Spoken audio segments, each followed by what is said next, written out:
Hello guys, it's Johnny, and this is the Biology Gamer. I decided to change my name since there's too many local gamers, so let's start this game getting over it.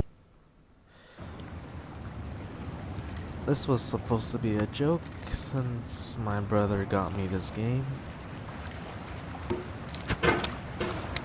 I played a little bit already. I'll try not to rage. That's for sure. Maybe if I do use profanity, I might redo my process.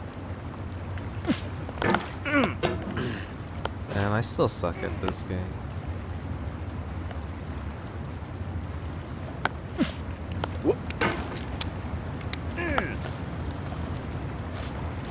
There's no feeling more intense than starting over. If you deleted your homework the day before it was due, as I have, or if you left your wallet at home and you have to go back after spending an hour in the commute. If you won some money at the casino and then put all your winnings on red but it came up black. If you got your best shirt dry cleaned before a wedding and then immediately dropped food on it. If you won an argument with a friend and then later discovered that they just returned to their original view. Starting over is harder than starting up. If you're not ready for that, like if you've already had a bad day, then what you're about to go through might be too much. Feel free to go away and come back. I'll be here. Oh no. Alright, thanks for coming with me on this trip. I'll understand if you have to take a break at any point. Just find a safe place to stop and quit the game. Don't worry, I'll save your progress, always. Even your mistakes. My mistakes. Oh great.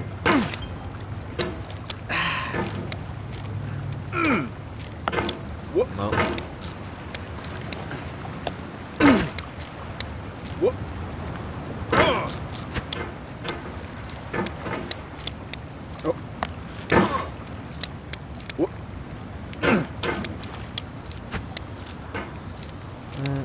What does a big guy gotta do on this?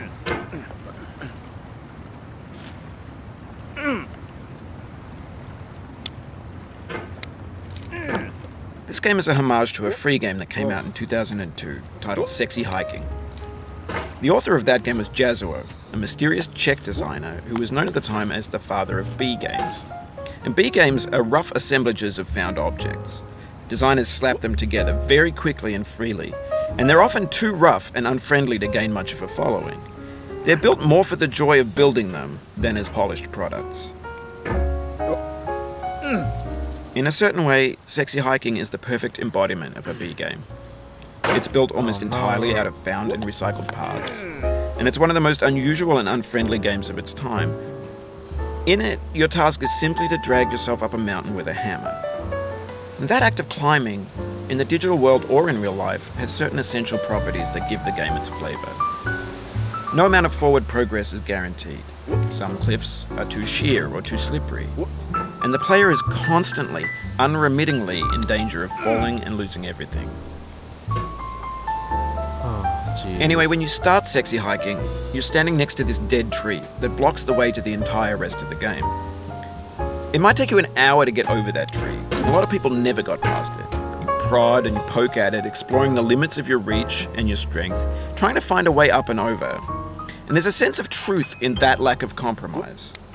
Most obstacles in video game worlds are fake. You can be completely confident in your ability to get through them once you have the correct method or the correct equipment or just by spending enough time. In that sense, every pixelated obstacle in Sexy Hiking is real.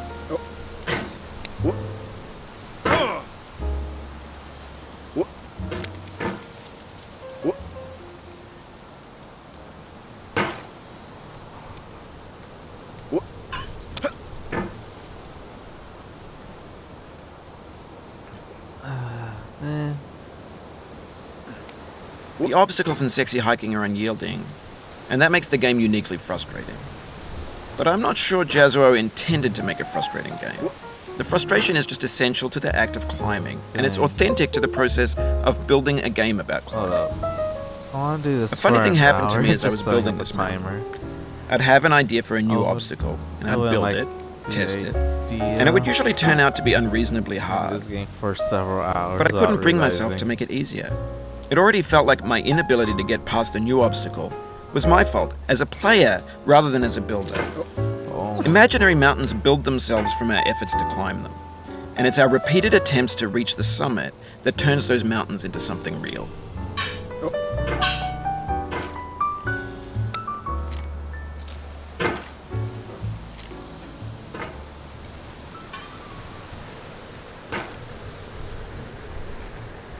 When you're building a video game world, you're Oh, building with no. ideas.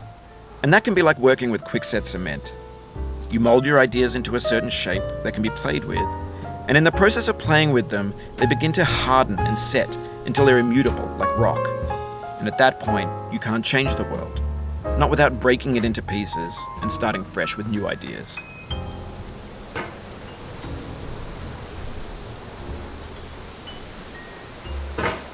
Oh no, how do I get up here?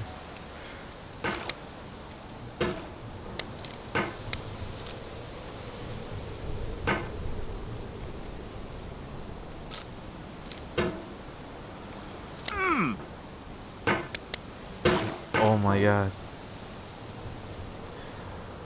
Okay, let's take it one step back at a time.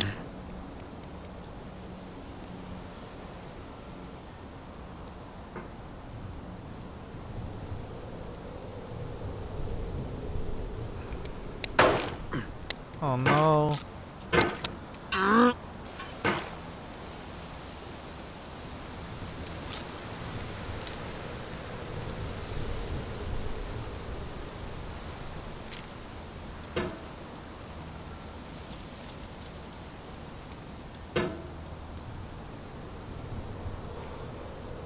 How you're supposed to do this?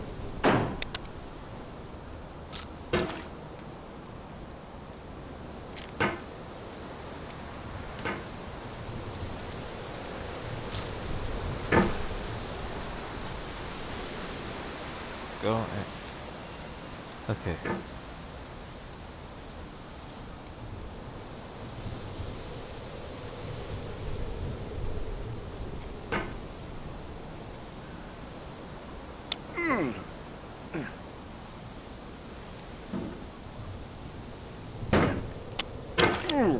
Nope.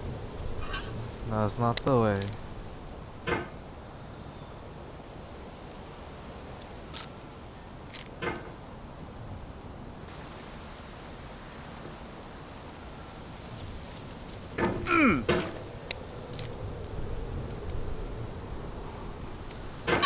Oh no.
Okay, I made it.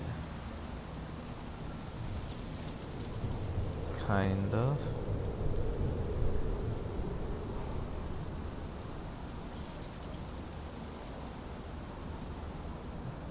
Let's go.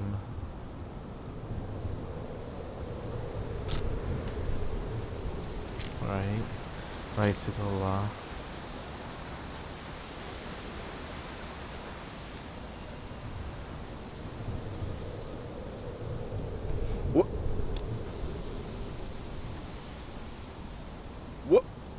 For years now, people have been predicting that games would soon be Oh, made out of I made it, prefabricated guys. objects. bought in a store and assembled into a world. And for the most part, that hasn't happened. Because the objects in the stores are trash. I don't mean they look bad or that they're badly made, although a lot of them are. I mean they're trash in the way that food becomes trash as soon as you put it in the sink. Things are made to be consumed and used in a certain context. And once the moment is gone, they transform into garbage. In the context of technology, those moments pass by in seconds. Over time, we've poured more and more refuse into this vast digital landfill that we call the internet. It now vastly outnumbers and outweighs the things that are fresh and untainted and unused. When everything around us is cultural trash, trash becomes the new medium, the lingua franca of the digital age. And you can build culture out of trash. But only trash culture. B games, B movies, B music, B philosophy.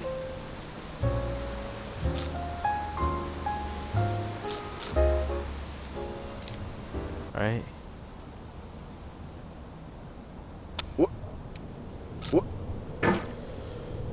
Yeah, got it. Let's go.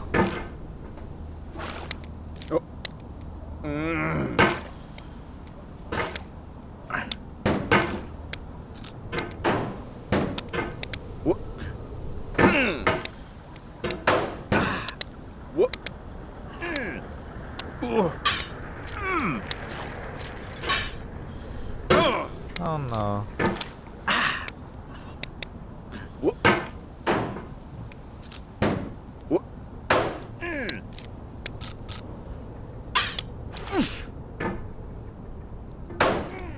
Oh my god. Okay. The pain I feel now is the happiness I had before. That's the deal. C.S. Lewis. I feel within me a peace above all earthly dignities, a still and quiet conscience. William Shakespeare.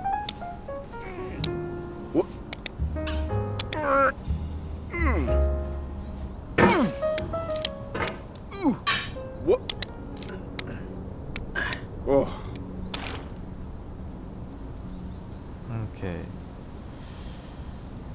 Now how do I do this part? So I swing, right?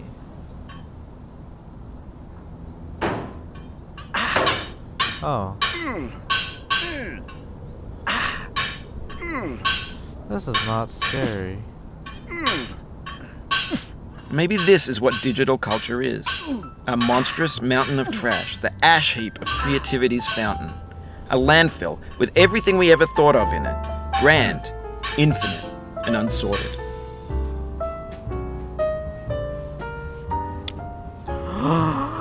Oh, jeez.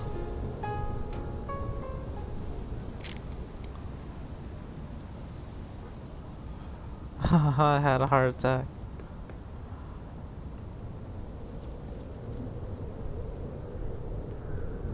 There's 3D models of breakfast, Gen X's fanfic novels, scan magazines, green screen Shia LaBeouf, banned snuff scenes on LiveLeak. Facebook's got lifelike bots with unbranded adverts and candid shots of Kanye and Taylor Swift mashups, car crash epic failed GIFs, Russian dashcam vids, discussions of McRibs, discarded, forgotten, unrecycled, muddled, rotten, untitled.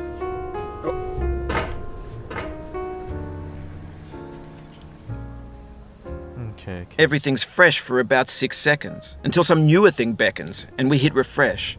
And there's years of persevering disappearing into the pile, out of style, out of sight.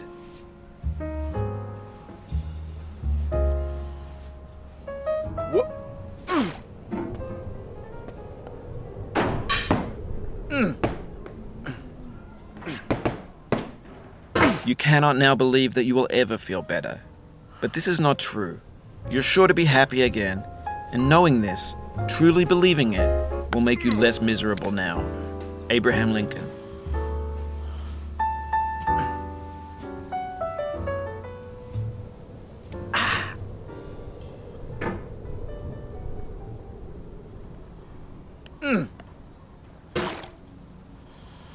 Oh no no no no.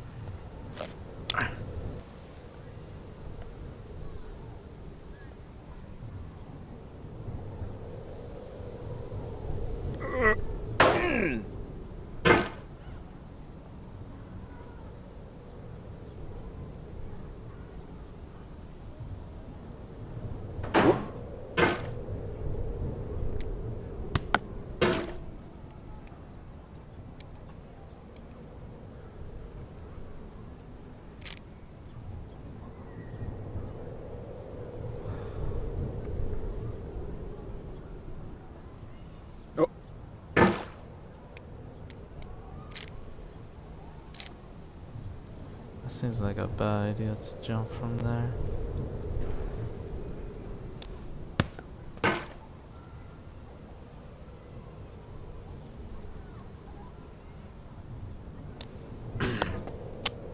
Do not stand at my grave and cry. I am not there. I did not die. Mary Fry.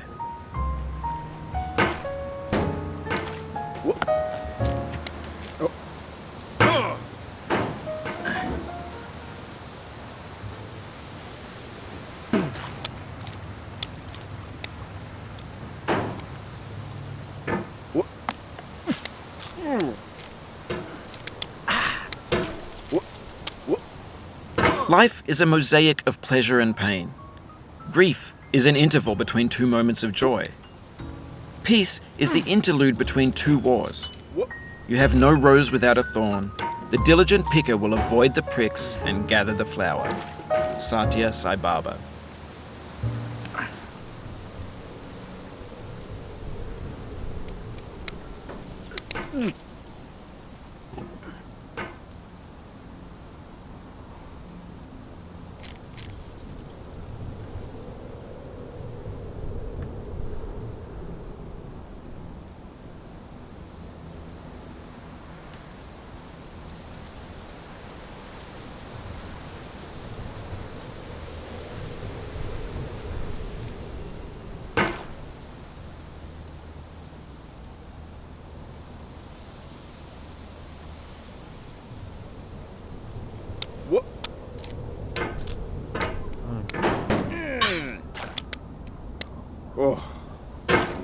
You know what? I'll take a break from here. Thank you guys for watching. And this is Getting Over It. Hope you guys liked the video. If you guys want to see more, let me know. Goodbye.